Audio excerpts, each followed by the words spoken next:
I'm going to review a Swisstrack Mini GPS tracker. It arrives in a box like this, all the way from Switzerland, and inside you have various accessories alongside the actual device. So we have a little bracket, a little holder. You can screw it into various objects to hold the device. There is the magnetic part of the actual magnetic sensor, which I haven't used.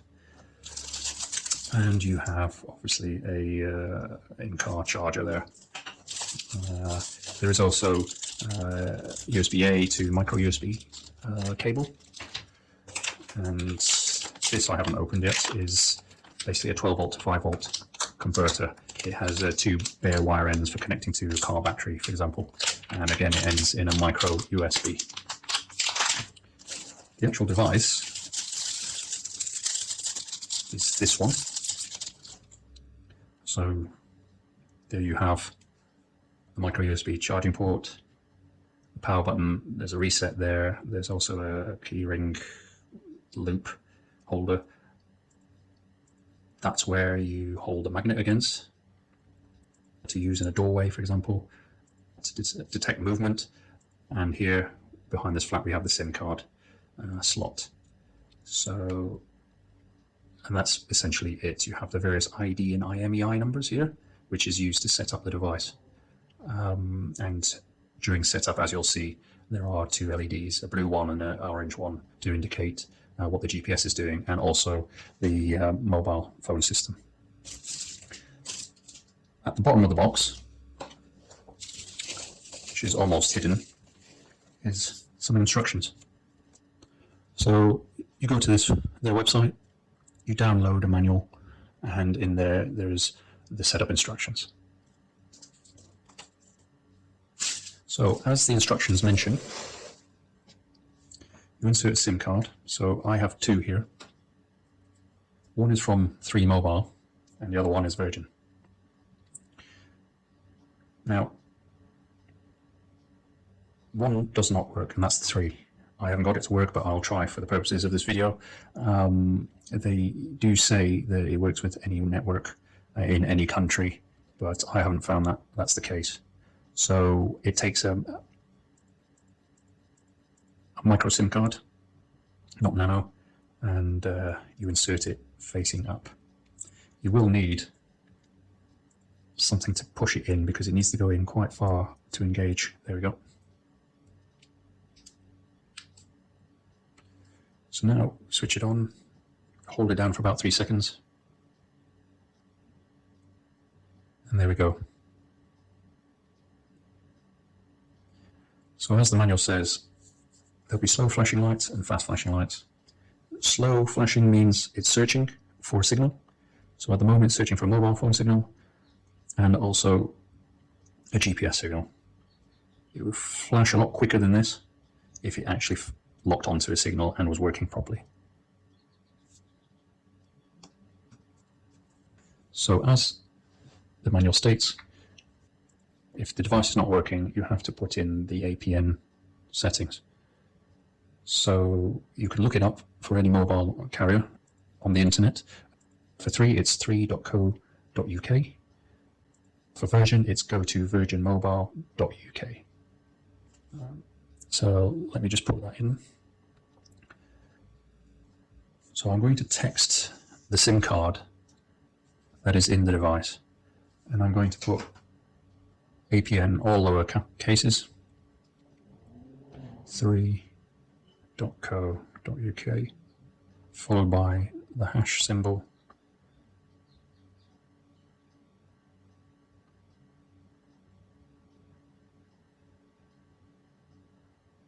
and if it was working, I would get some sort of acknowledgement.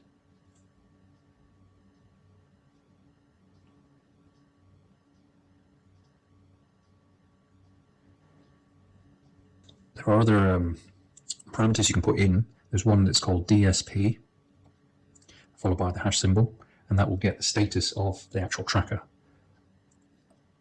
And again, if it was working, there would be a response. And as you can see, there's still no flash rapid flashing. To set up, as it says also in the manual, an SOS number 1 number needs to be set in order to use the device. Obviously, if the APN is not working, then this is not really going to work either. But all these devices come by default with password 123456. So what I'm going to do is try and put in this SOS phone number, and you put in the password first, followed by SOS1, comma, and then your mobile phone number in the international number. So here in the UK it's 0044, and then you proceed with the number. So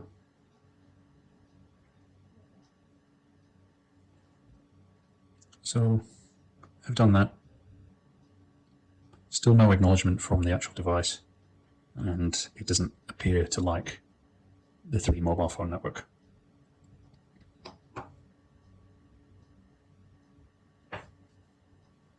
And now I'll swap over the SIM cards to Virgin, and you'll see the difference.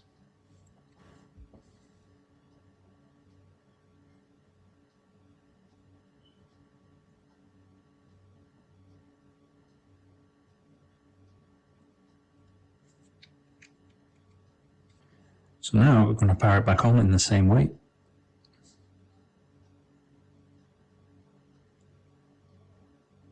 Let's send the APN setting to the device.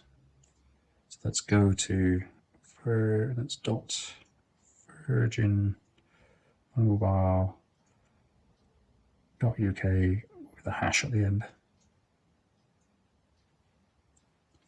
So let's see what that does.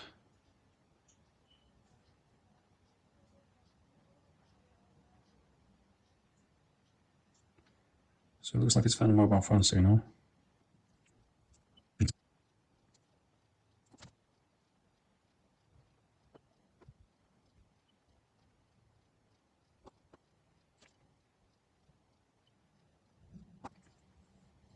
see if I need to do it again.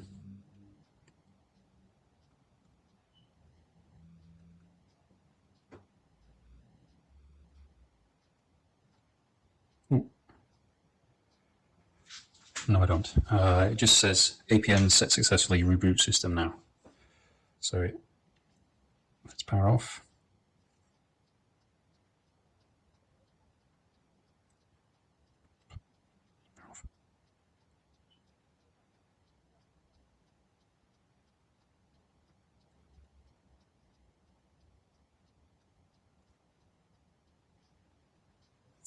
Okay, so it's power off now.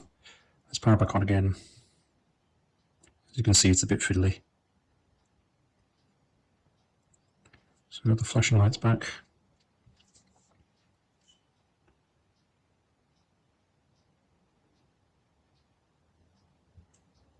Let's set the SOS number, just in case it needs it again.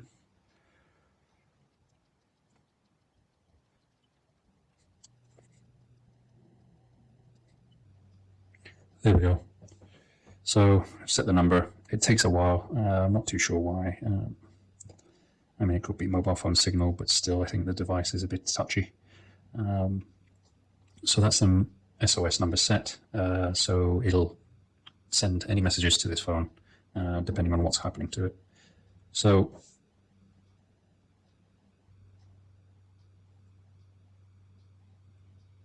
now let's query the status of the actual device. So if you put in DSP, hash, hopefully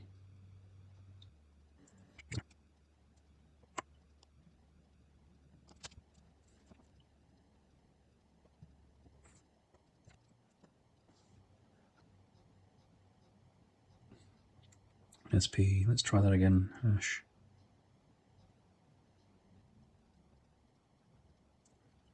Oh, there we go.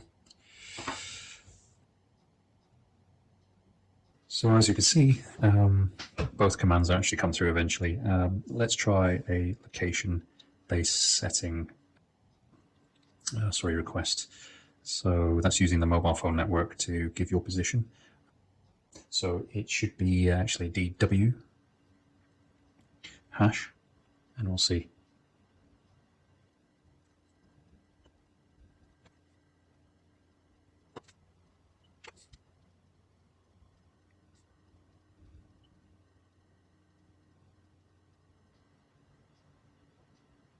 Okay, so eventually it's come through. So let's click on the link, see where it takes us. Before this wasn't working, it was always giving up an error. Let's try it now.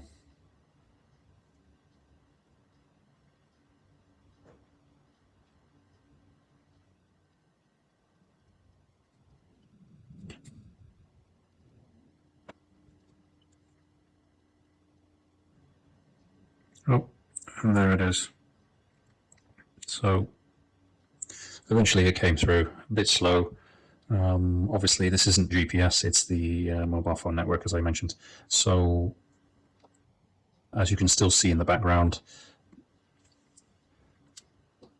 this was still struggling to find a GPS signal. The actual GPS works with the app. It's called AnyTracking. So in order to use it, you have to put in the ID number and the password that were on the back that I showed earlier.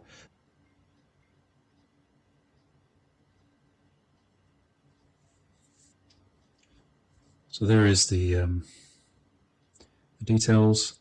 Let's log in. So you allow it for its location. Let's just allow for the sake of not causing any issues. So this is the app here. Here's the real-time tracking. You can see at the top it says loading, please wait, real-time tracking. Even back in the menus it had said device not enabled. There we go, not enabled. So that seems to be what it says all the time. There are some settings. You can change the password from here. You can set the SOS1 number on here.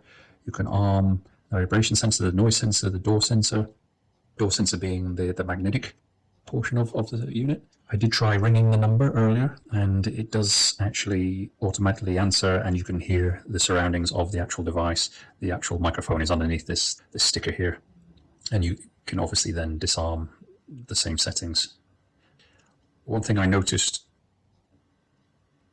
there are some details about the device. There was, I thought, more of this filled out, and the expiry date was about 10 years from the date I bought it, but now it says 1st of January 1900. So not sure what's happened. It may have something to do with the GPS not working. In any case, the device is still struggling to get a signal in anyway. We're indoors, and I'll try it next outdoors in a park somewhere. So see you soon.